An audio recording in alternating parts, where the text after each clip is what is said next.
Okay, I'm going to do a video on installing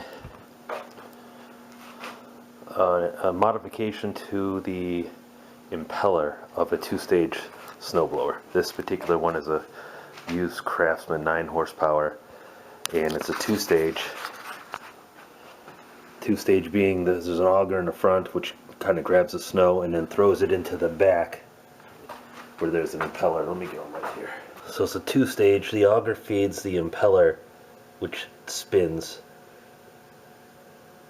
in a circular motion in the other direction. So you've got the auger feeding snow into this tube and then a tunnel, and then this impeller spins around throwing snow out of the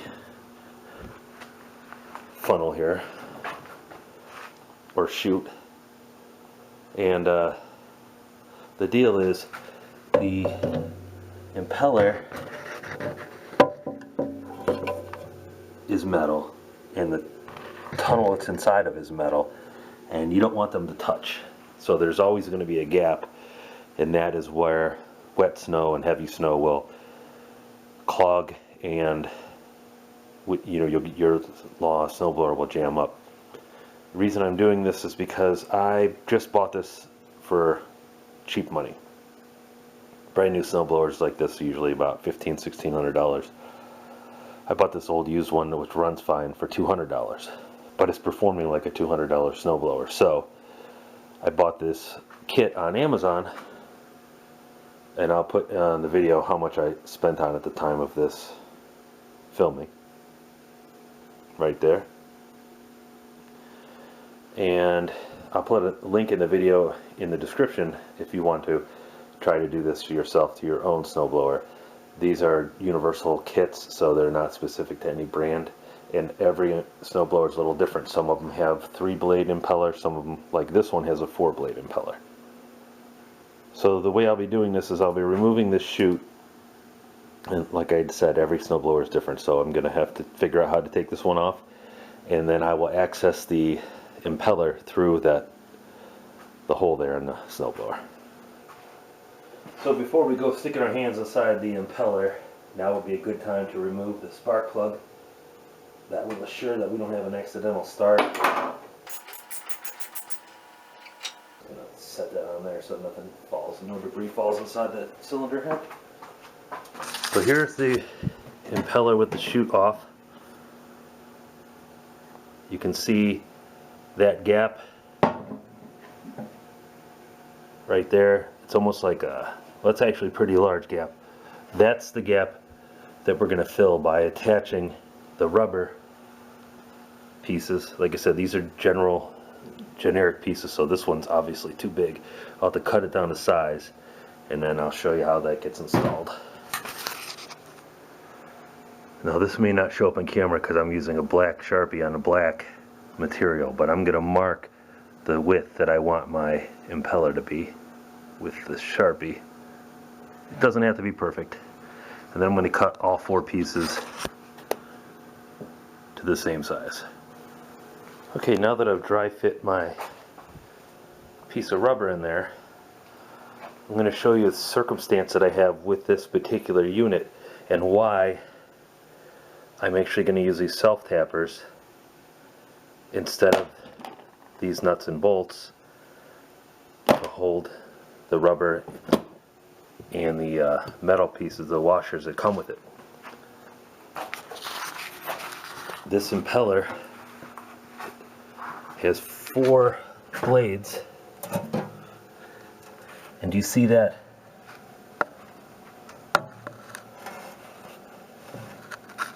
It's got a piece of metal that's a support or a strengthener for the paddles, if you will, and I'm not sure that I'm going to be able to get a nut and bolt in the perfect position that's not going to get in the way of it. So the self-tappers should be the solution that I'm looking for, and fortunately it comes with it. See if I can get a good angle. See that piece of metal right there, right down dead center of that paddle? I'm not sure if I go off to the side how much room I'm going to have for a nut, so I'm just going to send the self-tappers.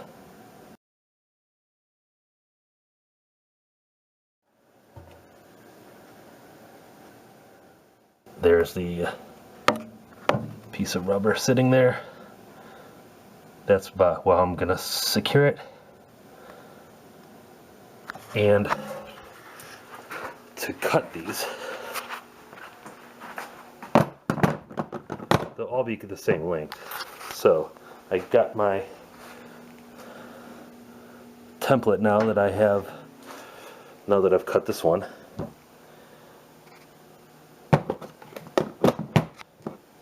And I'm just simply using shears to cut through. These look like they're recycled mud flaps to me. You can see there's like a fibrous material. That's what a lot of mud flaps look like. So I suspect this is somebody's way of recycling materials and making some money. So again, I'll put a link to this product in the description if this is something you're interested in doing.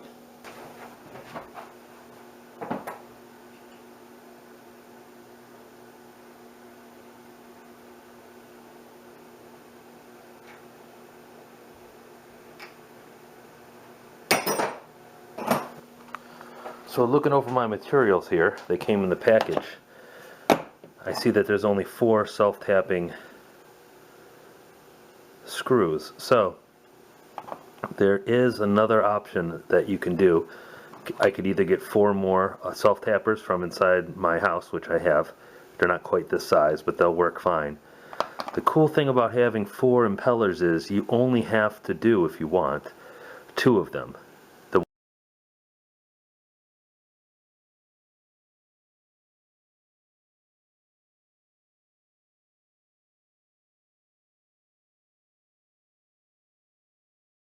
Ones opposite each other so that it's balanced. You don't have to do all 4. You really couldn't do it with a 3-blade, but you can do it with a 4-blade. So I'm going to, turns out, only use 2 of these, and then I'll show you how I install it and drill it out, and then what to expect once it's connected. Okay, so here's a pretty cool tip to getting this down the chute without it falling out of the end of the socket. So you just get a piece of tape. Here I've got some vinyl tape. Put it on the head. Sorry, trying to do this one-handed. Put it on the head, stick it inside the socket. That'll hold it in there for placing it down the chute. I'll show you that in just a second. There we've got the tape on the head of the screw. And now I can set it down into the chute without it falling out.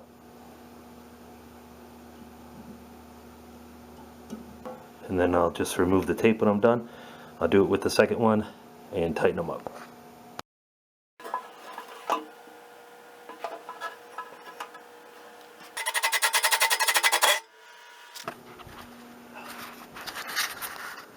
How ridiculous is this?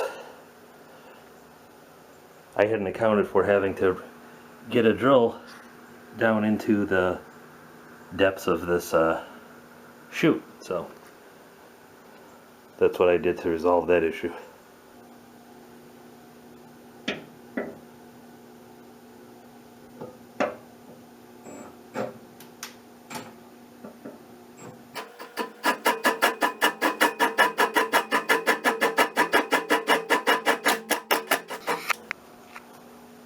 So while I use the impact to get the self-tappers to take into the pilot hole I drilled, I'm definitely cinching this down with a regular ratcheting wrench by hand because I don't want to strip it out.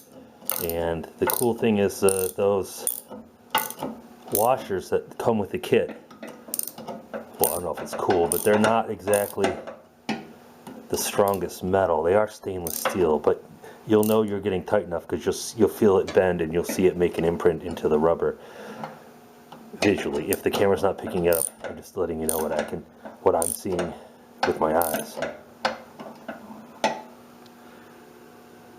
So that's about as tight as it needs to be on that side. And then over here, that's good. So now we've got a balanced impeller with 2 of the 4 having those rubber attachments on them. This one and opposite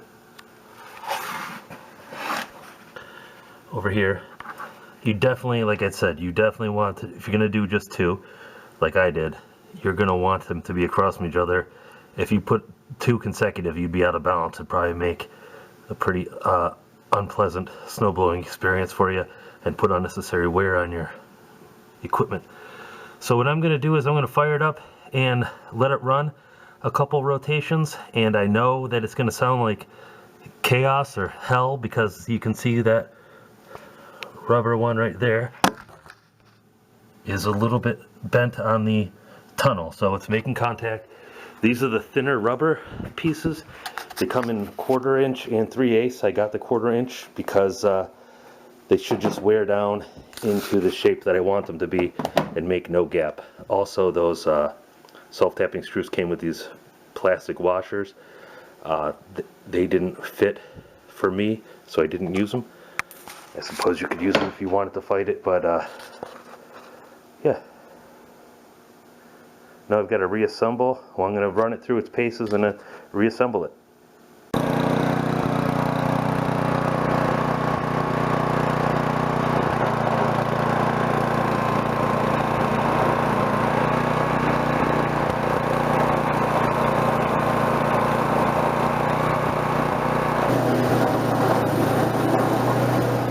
Later that day.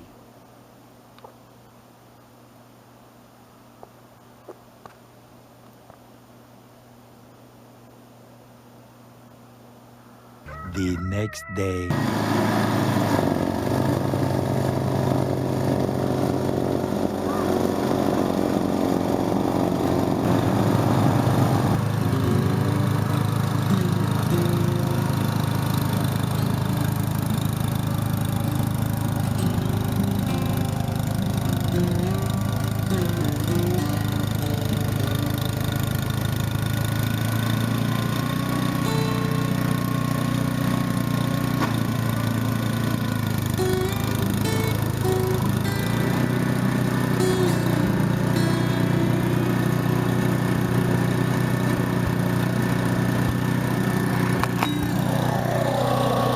Working great. It never threw snow nearly that far before, so I'm going to call that a victory.